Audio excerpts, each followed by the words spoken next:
Le lieu du drame a été visité par les femmes responsables d'ONG et d'associations. Ces femmes de la plateforme se sont ensuite rendues au chevet des malades à la Pisam, la dernière étape, le temple du jubilé de Cocody pour une prière. Le point avec Patricia Oumou Etia.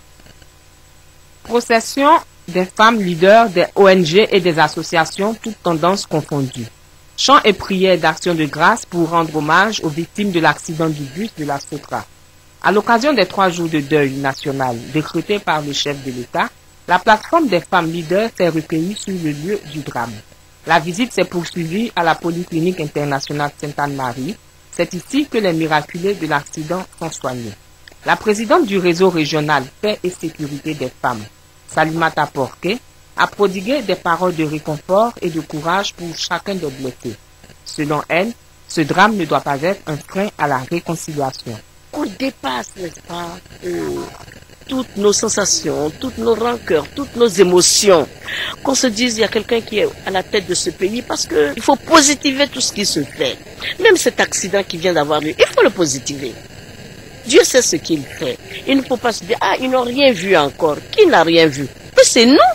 Parce que tu ne sais pas ce qui va t'arriver demain. La journée d'hommage aux victimes de l'accident du bus de la Sotra s'est terminée par un culte de paix au temple du jubilé de Cocody.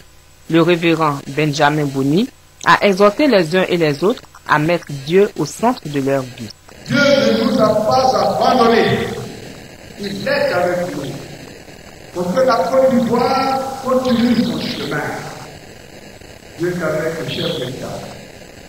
Avec tous ceux qui peinent, qui gouvernent avec toutes les autorités, avec tout les composants de cette nation, la paix.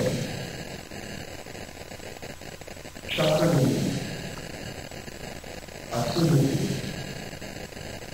pour avoir le paix, la réconciliation, le geste de la réconciliation, la réconciliation. Le premier responsable de l'église méthodiste a fait un don au gouverneur du district d'Abidjan, Begré-Mambé, une somme symbolique de 1 million pour soutenir le gouvernement dans cette épreuve.